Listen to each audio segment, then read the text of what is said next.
So recently, I've been receiving quite a few questions about singing when you are sick or when you have a cold. And I get it. Personally, I feel like for us as singers, we have some of the hardest times as musicians. If you're playing the piano or if you're playing the guitar, even if you felt a bit unwell, even if you felt like you had a bit of the sniffles, you could probably still go through and play anyway. But for us, this situation is a tiny bit different. And so let's actually tackle these two questions. Number one, is it bad to actually practice when you're sick? And then number two, if we do have to sing, how should we approach this? Now, real quick, for those of you who don't know me, my name is Ivan. I work with students from all over around the world, and my goal on this channel is to make learning how to sing as simple and as easy as possible because there's a lot of information out there and it can feel really confusing. So I'd like to make it a bit more digestible for you. And so if that is something that is up your lane, consider subscribing or following to see more content like this. And if you want to improve your voice faster, check out some of the links down in the description. I've got ways to work with me privately and also some self-study course. And last but not least, if you want to inspire our next episode, just like the question from today, let me know down below what you want me to talk about. Now, quick caveat before we dive in. This episode is not medical advice. I'm simply here to share some of my own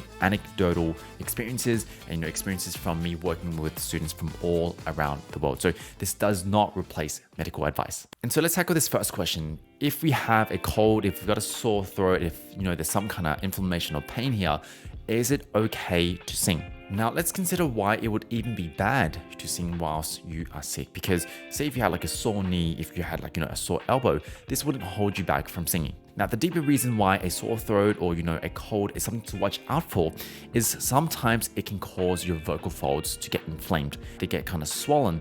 And so singing on inflamed vocal folds is not a good idea because our vocal folds are literally hitting each other and making contact hundreds if not thousands of times per second. And so this is not going to be a great idea when they're swollen and when they're inflamed. And I can already hear some of you thinking, sick before and I just kept singing anyway. Does that mean I've caused permanent damage to my voice?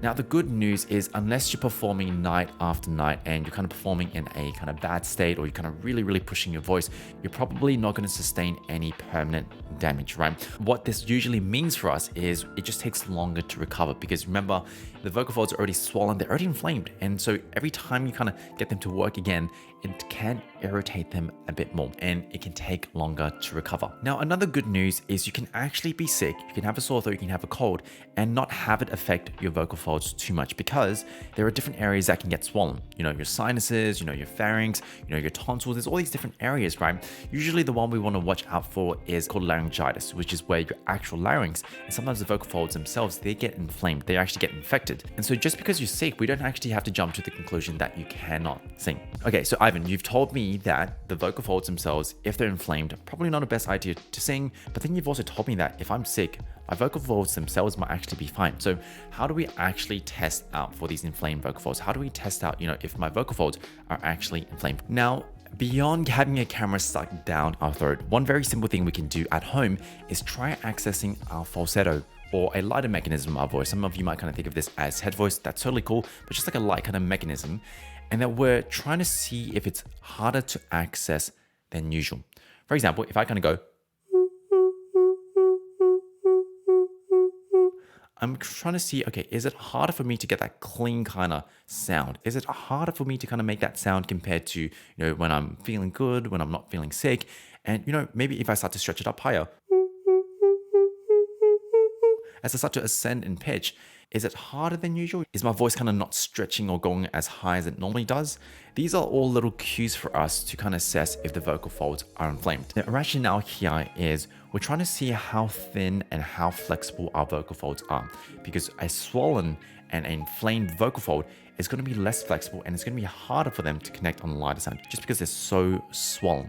And so checking how easy it is to access your falsetto, checking out how well your falsetto can stretch up and down, that is a great way to see if your vocal folds are inflamed or swollen. Now, the caveat here is notice how I mentioned compared to usual. The reality is some of us will find it hard to access our falsetto or our head voice, but that's not because of sickness. It's not because the vocal folds are necessarily inflamed, but potentially it just means your vocal technique isn't there yet. So now that we've talked about, is it bad to sing when you have a cold? I've also shown you a way to also self-assess. Let's talk more now about, okay, if I have to sing, how can I approach it? Now, in general, taking a day or two of rest is gonna be so important because even if your voice feels fine, your body actually needs rest sometimes because it's fighting an infection. Now, when it comes to vocalizing though, the general rule of here is really prioritize vocal technique. Focus on ease, focus on efficiency. And if you don't know some of the fundamentals when it comes to vocal technique, check out some of the previous episodes. I'm not going to cover it in too much detail here, but just know that, when you're singing, when you're really kind of working through exercises, you have to be a bit more careful and making sure that you are finding your technique and finding that ease every time you vocalize. Now, the second idea, and you should be doing this in your practice, is starting your practice sessions in lighter kind of phonations. Things like because kind of sounds like these will encourage the vocal folds to find that kind of thinner coordination and allow them to stretch freely. And sometimes actually this can help your voice recover even faster because it's kind of like a gentle massage to ease off some of that inflammation. And so starting off light is going to be a really great way to get back into practicing or to even get your voice ready. Because once you found your technique in a lighter coordination, then you can just gradually see how much weight you can add in. You've already found the stretch of the voice. You can kind of sing into it and add only just as much as is comfortable for you right now. For example,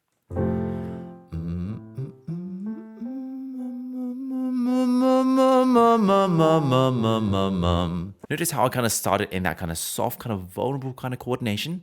And then I started to add weight into it. Now, because in that soft one, I've already established the stretchy mechanism of the voice.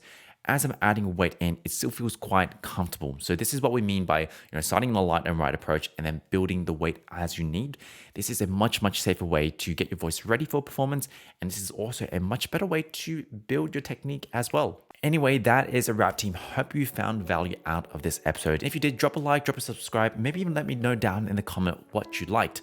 Or if you're joining me from a podcast version, just leaving a 5-star review would be amazing. It would really mean the world to me and it can really help this channel grow. Now, last but not least, if you're feeling a bit stuck with your voice, if you're feeling like, hey, I don't really know where I'm going with my singing, you don't have to do this on your own. Check out some of the links down in the description below. I've got ways to work with me and also some self-study programs that really show you step by step how do you build your voice. My name is Ivan. I'm your voice teacher, and I will see you every single Thursday or Friday, depending on where you're joining me from, because that's when our weekly episodes are released. Take care.